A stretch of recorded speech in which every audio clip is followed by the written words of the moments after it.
Hello दोस्तों, आपका फिर से स्वागत है अपने इस परिवार में। दोस्तों, ये वीडियो उन लोगों के लिए है जो स्टॉक मार्केट में ट्रेडिंग करते हैं। क्या आप एक्टिवली मैनेज फंड्स के जरिए अपना पैसा स्टॉक मार्केट में लगाते हैं? क्या आप अपने पैसे को इन्वेस्ट करने का बेहतर तरीका जानना चाहते हैं, या फिर आपको स्टॉक मार्केट से बहुत ज्यादा डर लगता है? आप स्टॉक मार्केट में पैसे के डूबने का डर बनाए रखते हैं। स्टॉक मार्केट में आप जानना चाहते हैं कि कैसे कम पैसे से ज्यादा पैसे बनाए जा सकते हैं।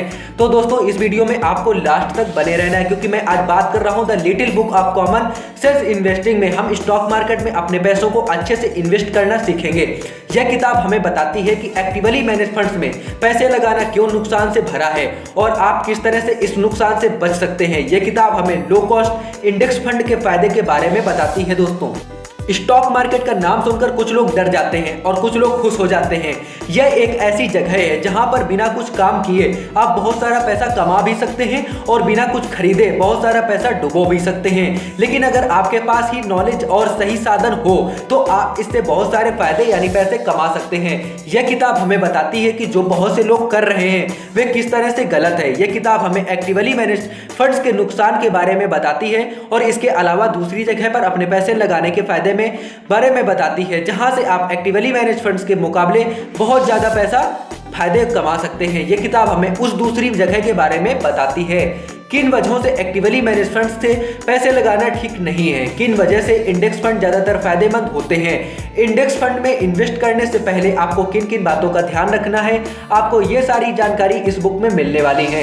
एक्टिवली मैनेज फंड के जरिए स्टॉक मार्केट में पैसा लगाना नुकसान का सौदा है। दोस्तों, बहुत से लोगों को स्टॉक मार्केट की बातें कम समझ में आती हैं। वे एक स्टॉक की कीमत का अंदाजा लगा ही नहीं पाते हैं और इसलिए अक्सर अपने पैसे डुबो आते हैं। ऐसे में वे अपने पैसे एक्टिवली मैनेज फंड को देते हैं, जहां पर एक जानकार व्यक्ति बहुत सारे लोगों से पैसे लेकर उन्हें अपनी जानकारी के हिसाब से स्टॉक मार्केट में लगाता है और फायदे का हिस्सा उन्हें दे देता है।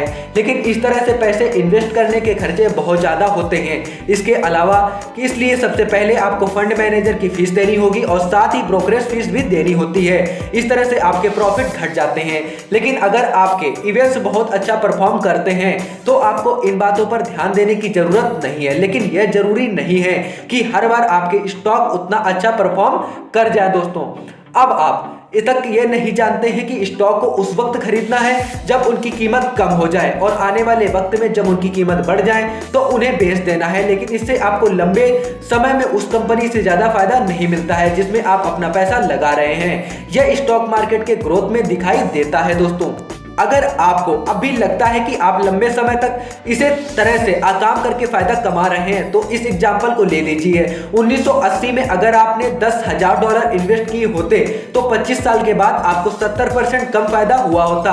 अगर आप यह काम एक्टिवली मैनेज फंड्स के जरिए कर रहे होते तो यह पैसा आपको उस एक्सपर्ट मैनेजर की फीस की तरह उसे देना होगा। लो कॉस्ट इंडेक्स फंड जो मार्केट की परफॉर्म की नकल करते हैं वे आपको इससे ज्यादा फायदे कमाकर दे सकते हैं। दोस्तों, कुछ फंड्स अच्छे होते हैं लेकिन आप उनके भरोसे ज्यादा दिन तक नहीं रह सकते हैं। मार्केट में कुछ ऐसे भरोसेमंद फंड हैं जो काफी समय से चल रहे हैं और उनके नतीजे भी बहुत अच्छे आए हैं।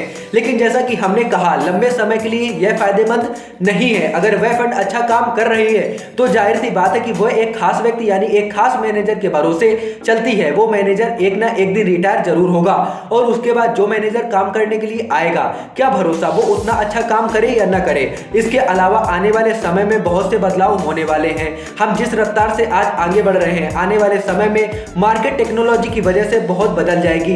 क्या उस हालात में भी वो मैनेजर इस तरह से काम कर पाएगा? इसके अलावा बहुत सारे फंड अच्छा काम नहीं करते हैं। लंबे समय में उनमें से बहुत सारे बैंकक्रप्ट हो जाते हैं। अगर हम डाटा की बात करें तो 1970 में से 355 में से सिर्फ 24 ही आज की मार्केट में मार से बचे हैं और वे कब तक बचकर रहेंगे इसका कोई भरोसा नहीं है। इन्वेस्टर इस तरह के मैनेजर को बहुत पैसा देते हैं ताकि ये अपनी जानकारी की हेल्प से उनका पैसा बचा सके। लेकिन उनका यह तरीका बहुत दिन तक ज्यादा दिन तक काम करने वाला नहीं है। फिर भी कुछ लोग कहेंगे कि उन्होंने अब तक जिस हिसाब से अपने पैसे इन्वेस्ट किए हैं उस हिसाब से उन्हें हमेशा फायदा हुआ है। बहुत से ऐसे फंड हैं जिन्होंने खुद को साबित करके दिखाया है और उनकी जानकारी के हिसाब से पैसे लगाना ठीक होगा। दोस्तों, ऐसे में आप एक बात भूल रहे हैं, स्टॉक मार्केट में उन लोगों ने जिन ट्रेड्स को अपनाकर इतने साल कामयाबी हासिल की है वो ट्रेड भविष्य में खुद को नहीं दोहराएंगे। जैसा कि हमने देखा कि कुछ फंड्स आज कामयाब हैं तो लेकिन वे आने वाले समय में कामयाब नहीं रहेंगे, लेकिन कुछ भरोसा भी नहीं है। स्टॉक मार्केट का यही खेल होता है दोस्तों बहुत से लोगों को स्टॉक मार्केट की मुश्किलों के बारे में नहीं पता होता है। मार्केट में अब भारत बहुत से लोग हैं जो एक्टिवली मैनेज फंड के जरिए स्टॉक मार्केट में अपना पैसा लगाते हैं। उनके ऐसे करने की दो वजह हो सकती है। सबसे पहला तो यह है कि उन्हें लगता है कि इस तरह से वे ज़्यादा पैसे कमा सकते हैं और इसमें उनकी गलती नहीं है। वो एक्सपर्ट मैनेजर उन्हें बताते हैं कि वे कुछ ज़्यादा फायदे कमा सकते हैं, बट असल में उन्हें इतने ज़्यादा फायदे नहीं मिलते हैं। इसके अलावा वे मैनेजर सिर्फ यह दिखाते हैं कि उनका पैसा जो स्टॉक मार्केट में लगाया जा रहा है उसे कितना पैसा वापस आएगा। वे इस बात को नहीं जोड़ते हैं कि उसमें उनकी फीस के पैसे भी लगाए गए हैं। वे एक तरफा बात करते हैं और सारे खर्चे को नहीं जोड़ते हैं। मैक्सिमम 99% फंड्स ने अपने इन्वेस्टर को फायदों के बारे में बढ़ा चढ़ाकर बताया है, लेकिन असल में उन्हें इतना ज्यादा फायदा नहीं हुआ होता है। इसके बाद दूसरा यह है कि बहुत से लोग अपनी भावनाओं को खुद पर हावी होने देते हैं।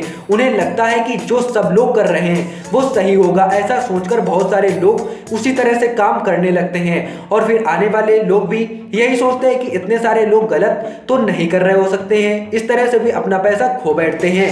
लेकिन दोस्तों मैं आपको ऐसा बिल्कुल भी नहीं करने दूंगा, क्योंकि स्टॉक मार्केट के बेसिक वीडियो हमने बना दिए हैं। आई बटन को क्लिक कर आप सारे प्लेलिस्ट के वीडियो को वॉच कर सकते हैं। मैनेजरों पर इन बातों का असर पड़ता है कि वे भी आपके पैसों को सबको देखते हुए लगाते हैं और गलती कर बैठते हैं। एग्जाम्पल के लिए 1990 के दशक में आए मार्केट क्रैश को ले लीजिए। लगभग 1995 तक मार्केट में सिर्फ 18 अरब डॉलर लगाए गए थे, लेकिन उसके बाद के 5 सालों में लगभग 420 अरब डॉलर लगाए गए थे। उसके बाद मार्केट क्रैश कर गया। सबको उनकी गलती का एहसास हुआ दोस्तों। लेकिन अपने पैसे को लो कॉस्ट इंडेक्स फंड में इन्वेस्ट कीजिए। दोस्तों सबसे पहले ये जानते हैं कि इंडेक्स फंड क्या होते हैं। इंडेक्स फंड में डाइवर्ट पोर्टफोलियो होता है जिसमें मार्केट के एक खास सेक्टर पर पैसा लगाया जाता है, न किसी एक स्टॉक पर। इनके पोर्टफोलियो किसी एक स्टॉक पर तय नहीं होते हैं, बल्कि इंडेक्स के अकॉर्डिंग से काम करते हैं। इससे आपके फीस के और दूसरे पैसे बच जाते हैं और आप अपने पैसों के सारे फायदे उठा सकते हैं। इंडेक्स फंड स्टॉक पर नजर रखते हैं और किसी एक स्टॉक पर पैसा नहीं लगाते हैं। दूसरे वर्डों में मार्केट की नकल करते हैं। दोस्तों वे पूरे मार्केट के एवरेज फायदे को दिखाते हैं, क्योंकि यह एक खास मार्केट सेक्टर के शेयर्स पर काम करती है। आपको खरीदने और बेचने की ऑपरेटिंग फीस, फाइनेंशियल कंसल्टेंट या फंड मैनेजमेंट फीस नहीं देनी होती है और इस वजह से आपको ज्यादा फायदे होते हैं। इन फंड्स में पैसे लगाने की एक और वजह यह है कि लंबे समय में ये मैनेज फंड के मुकाबले ज्यादा फायदेमंद होते हैं। बहुत से लोग कहेंगे इस तरह से स्टॉक को पकड़कर रखने से और कीमत बढ़ने पर न बेचने से बहुत से मौके हाथ से निकल सकते हैं, लेकिन यहाँ पर बात लंबे समय की हो रही है। हाँ, आप छोटे समय में मैनेज फंड से ज्यादा फायदे कमा सकते हैं, लेकिन लंबे समय में आपको जो भी फायदा या नुकसान होगा उसका एवरेज इंडेक्स फंड के फायदे के एवरेज से कम आएगा। इसके अलावा आपको जो बहुत सारे मैनेज फंड फीस के पैसे देने होते थे उससे आपको और पैसे बचेंगे। इस तरह से इंडेक्स फंड ज्यादा फायदेमंद होता है दोस्तों। अब मैं आपको बताऊंगा कि सबसे सस्ते इंडेक्स फंड को चुनिए, लेकिन क्यों। इंडेक्स फंड में भी आपको कुछ मैनेजमेंट फीस और ऑपरेटिंग के खर्चे देने होते हैं, लेकिन यह खर्च अक्सर 1% से कम होते हैं। लंबे समय में इन्वेस्ट करने से यह पैसे जुड़ जाते हैं। इन्हें एक्सपेंस में रेशियो कहा जाता है। फाइडेलिटी स्टॉक इंडेक्स फंड का सालाना एक्सपेंस रेशियो सिर्फ 0.007% है और जेपी मॉर्गन के एक्सपेंस रेशियो सिर्फ 0.53% है। जब आप इन्हें कई साल तक इन्वेस्ट करते रहते हैं तो ये सारे पैसे जुड़ जाते हैं। इसका मतलब इतने सालों में आप बहुत सारा पैसा इन खर्चों से डाल चुके होंगे। दोस्तों समय के साथ इंडेक्स फंड में बदलाव होते रहते हैं, इसलिए आपको वो इंडेक्स फंड चुनने होंगे जिनका एक्सपेंस रेशियो कम से कम हो। मार्केट में उभरने वाले नए ट्रेड से बचकर रहिए। इंडेक्स फंड को सबसे पहले 1975 में बनाया गया था और अब उनकी गिनती 538 तक पहुंच गई है। अब इतने सारे इंडेक्स फंड साथ आ जाते हैं तो उनमें बहुत कंपटीशन होने लगता है, जिससे कि कुछ समस्या पैदा हो सकती है। जो पुराने इंडेक्स फंड हैं वे अपने एक्सपेंस रेशियो को कम से कम करके लोगों को अपनी तरफ खींचती है और जो नए इंडेक्स फंड हैं वे लोगों को बताते हैं कि उनके स्टॉक पिकिंग के तरीके नए हैं और पुराने वाले इंडेक्स फंड के मुकाबले वे बहुत ज़्यादा फायदे कमा कर दे सकते हैं।